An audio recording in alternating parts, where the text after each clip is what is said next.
I started traveling across Asia with only curiosity and an open heart.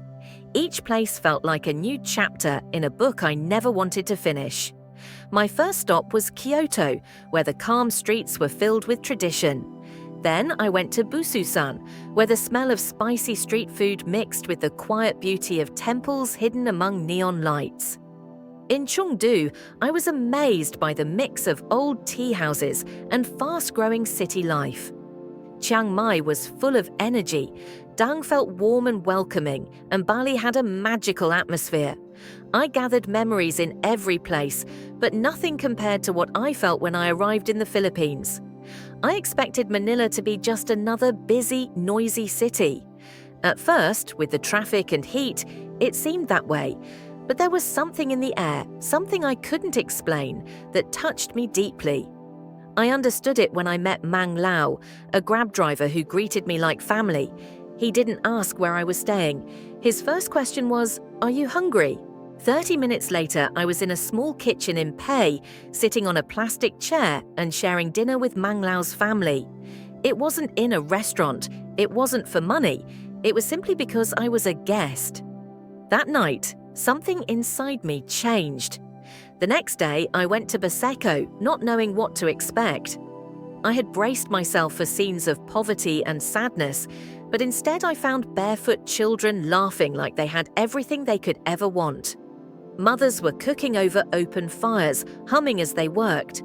Fathers came home tired from long shifts, but with pride in their faces. Their clothes were worn, but their spirits weren't. I had never seen so much joy in places the world calls poor. I remembered the polished streets of Singapore and the shiny malls of Tokyo, but none of that compared to the light in those smiles. These weren't people with money, but they lived with pride, courage, and heart. Wanting to see more, I traveled to Antique and stayed with a fishing family. Their home was made of wood and corrugated metal, perched by the sea. Every morning before sunrise, Mang Rodel went out to fish, bringing back just enough to sell for the day. And still, he always made sure I ate first. "You're a guest. What I have you share," he said with a smile. No hotel in Asia made me feel that welcome. No Airbnb host came close to that kind of sincerity. In this modest home, I felt something no city skyline had ever given me: belonging. I thought Palawan and Siquijor were just postcard places: turquoise waters, white sand, palm trees. But again, it was the people who left the deepest mark. A boatman named Tata spent the whole day showing me secret lagoons and coral gardens. At the end, I offered him a tip. He refused. "Just say a prayer for me," he said. That night, alone in my rented room, I sat in silence and cried.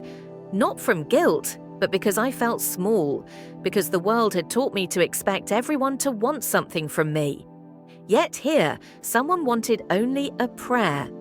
The news often tells a different story about the Philippines: scandals, storms, poverty, but they leave out the most important part: the human spirit that survives through it all. I met people who rebuilt their homes with their own hands after the sea took everything. I met teenagers who walked miles to school and still came home to help their parents. In Cebu, a jeepney driver sang 80s love songs in the middle of a heavy downpour. We were all soaked, but his singing made everyone laugh and forget about the rain. That's when I realized Filipinos don't wait for perfect conditions to enjoy life. They create joy no matter what. In Maui, a place I had only heard about in the news for its conflicts, I found quiet streets and kind people. I saw a young Muslim girl selling handmade bracelets beside a Christian boy helping his father clean fish. No tension, just life happening side by side. In Davao, an elderly woman at the market gave me more fruit than I paid for. When I asked why, she said, "You remind me of my son in Qatar. He doesn't come home much." I had only smiled at her, but that was enough. That's the thing about the Philippines. Kindness here isn't earned. It's given freely, like mangoes ripening under the sun. In Baguio, I got lost wandering the misty streets near Burnham Park. A group of college students noticed me walking in circles. They didn't just point me in the right direction, they walked me all the way to my hotel. When I tried to give them snacks or a little cash, they refused.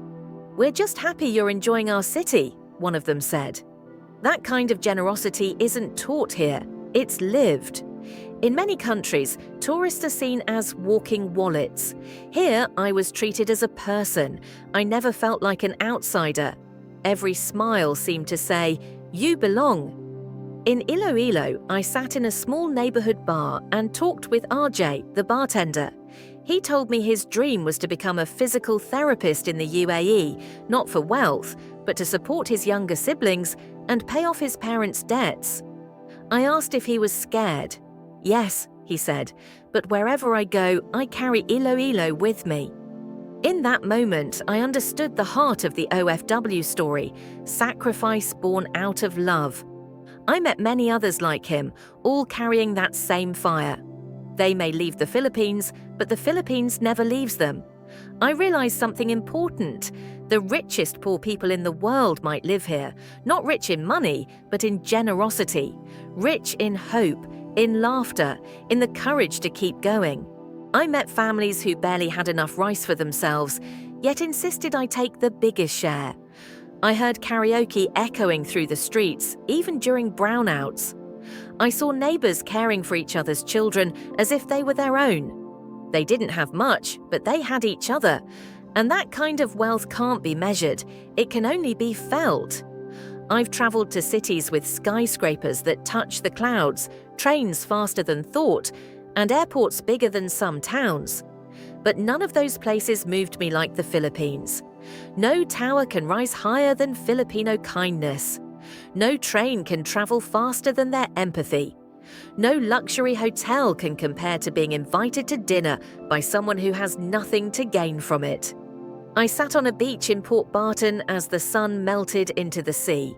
Strangers beside me hummed like old friends. A fisherman played guitar. And for the first time, I didn't feel like a tourist. I felt at home. I came to Asia looking for adventure, but I left the Philippines changed. I learned that strength doesn't always wear a uniform. Sometimes it wears flip-flops and carries fish to market. I learned that love doesn't always come as romance.